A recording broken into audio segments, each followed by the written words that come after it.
دیکھیں کافر کس کو کہتے ہیں یا کفر کس کو کہتے ہیں، آدمی کافر کب بنتا ہے، ایک بڑا اہم عنوان ہے، اس کے بارے میں کبھی کبھی معلومات نہیں رہتی تو کوتاہی ہو جاتی ہے۔ دو چیزیں ہیں، ایک ہیں ضروریات دین اور ایک ہیں شعائر دین۔ ایک ہیں دین کی ضروریات، دین میں جو چیزیں فرض ہیں جن پر عمل کرنا فرض ہے یا حرام ہے جن سے بچنا فرض ہے، ان کو کہتے ہیں ضروریات دین۔ یہ جو اللہ کے احکام ہیں وہ دو قسم کے ہیں، ایک ہے اوامر اور ایک ہے نواہی۔ اوامر وہ ہے جن کے کرنے کا اللہ نے حکم دیا ہے، اور نواہی وہ ہیں کہ جن سے اللہ نے منع فرمایا ہے۔ ضروریات دین میں سے کسی ضرورت کا انکار کرنا، بالفاظ دیگر جن چیزوں پر عمل کرنا فرض ہے، ضروری ہے، ان میں سے کسی چیز کا انکار کرنا۔ کسی چیز پر عمل نہ کرنے سے آدمی کافر نہیں بنتا۔ مثال کے طور پر نماز فرض ہے، روزہ فرض ہے، زکوٰۃ فرض ہے، حج فرض ہے، اور بہت سارے فرائض ہیں۔ ان میں سے اگر کسی پر انسان عمل نہ کرے تو وہ کافر نہیں ہے، اس کو فاسق کہتے ہیں، وہ ہے فاسق۔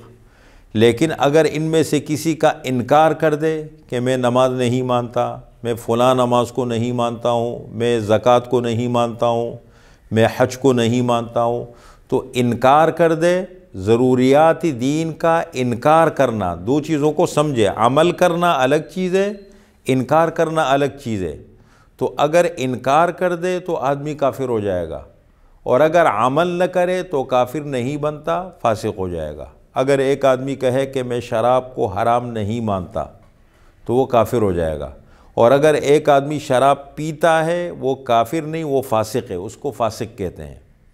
اسی طریقے سے جن چیزوں کو اللہ تعالیٰ نے حرام قرار دیا ہے، تو اگر ایک آدمی ان پر عمل نہ کرے یعنی حرام میں مبتلا رہے تو وہ فاسق ہے۔ لیکن اگر انکار کر دے کہ میں ان کو حرام نہیں سمجھتا ہوں تو وہ کافر ہو جائے گا۔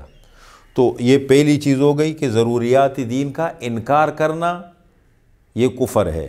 نمبر دو، شعائر دین۔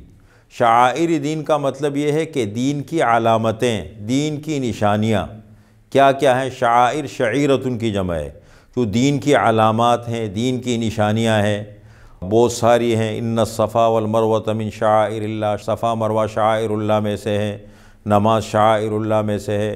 شاہ ولی اللہ محدث دہلوی رحمۃ اللہ علیہ فرماتے ہیں کہ معظم شعائر اللہ چار ہیں، سب سے بڑے بڑے شعائر اللہ جو ہے وہ چار ہیں۔ قرآن کریم ہے، رسول اللہ صلی اللہ علیہ وسلم ہے، کعبۃ اللہ ہے، اور نماز ہے۔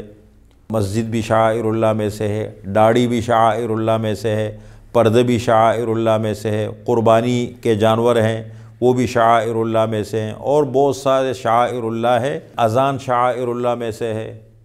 تو شعائر دین پر عمل نہ کرنا، اس سے آدمی کافر نہیں ہوتا، لیکن شعائر دین کا مذاق اڑانے سے بھی آدمی کافر ہو جاتا ہے۔ اذان کا مذاق اڑا دیا، اذان نہیں دیتے ہیں، نماز تب بھی ہو جائے گی، کافر نہیں بنے گا آدمی۔ لیکن یہ ہے کہ اگر اذان کا مذاق اڑا دیا، داڑھی کا مذاق اڑا دیا، قرآن کریم کا مذاق اڑا دیا، رسول اللہ صلی اللہ علیہ وسلم کی شان میں گستاخی کر دی، مذاق اڑا دیا، تو شعائر دین کا مذاق اڑانا یہ کفر ہے۔ تو ضروریات دین کا انکار کرنا اور شعائر دین کا مذاق اڑانا، اس سے آدمی کافر ہو جاتا ہے۔